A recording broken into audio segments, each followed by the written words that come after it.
Hi అండి, welcome back to Priya's kitchen. ఈరోజు మన రెసిపీ గోరుచిక్కుడుకాయ ఫ్రై.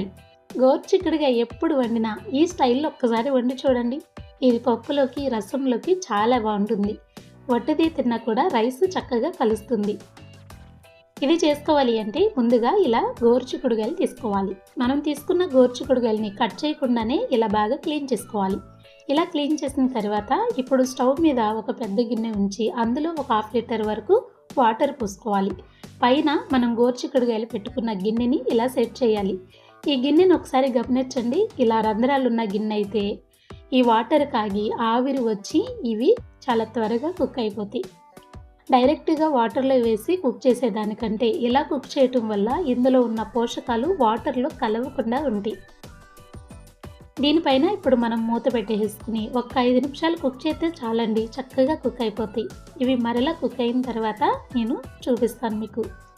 ఏది ఉడకబెట్టినా కూడా వాటర్లో వేసి డైరెక్ట్గా ఉడకబెట్టకుండా ఇలా ఉడకబెట్టండి. చాలా టేస్టీగా ఉంటాయి.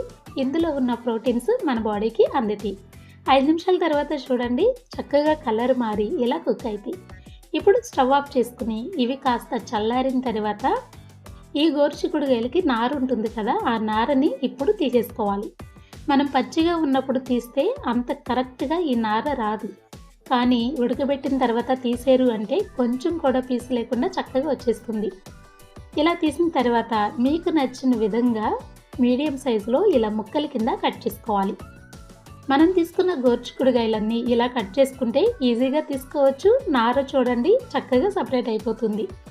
ఇలా రెడీ అయిన తర్వాత వీటిని పక్కన పెట్టేసుకుని ఇప్పుడు ఒక చిన్న మిక్సీ జార్ తీసుకుని అందులోకి 1 ఇంచు అల్లం ముక్క యాడ్ చేసుకోవాలి.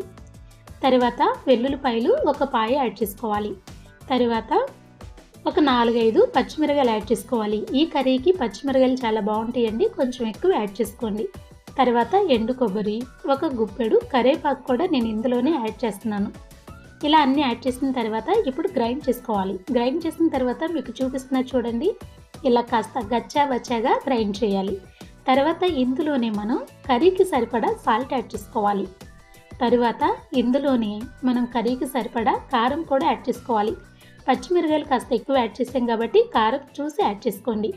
ఇప్పుడు స్టవ్ మీద ఒక పెద్ద ప్యాన్ ఉంచుకుని అందులో కొద్దిగా ఆయిల్ యాడ్ చేసుకుని 1 టేబుల్ స్పూన్ జీలకర్ర, 1 టేబుల్ స్పూన్ ఆవాలు కూడా యాడ్ చేసుకుని దోరగా ఫ్రై చేసుకోవాలి.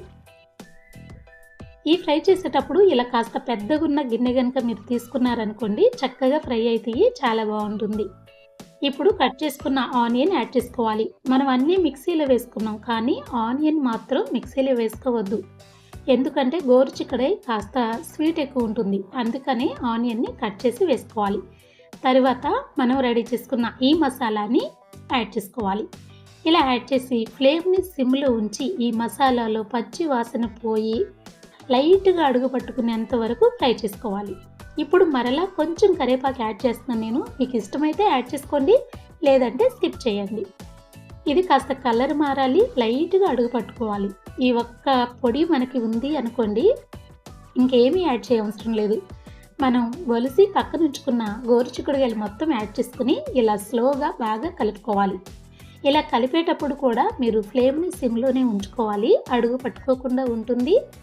అన్ని పీసెస్కి చక్కగా ఈ మసాలా కలిసేటట్టు బాగా కలుపుకోవాలి. తర్వాత ఇందులో నేను 2 టేబుల్ స్పూన్లు నువ్వుల పొడి యాడ్ చేస్తున్నాను. నువ్వుల్లో కాల్షియం ఎక్కువ ఉంటుంది, కర్రీ కూడా గ్రేవీగా ఉంటుంది, టేస్ట్గా ఉంటుంది. మీరు ఏ ఫ్రై చేసినా నువ్వుల పొడిని తప్పకుండా యాడ్ చేసుకోండి, టేస్ట్ ఉంటుంది, మన బాడీకి కాల్షియం అందుతుంది.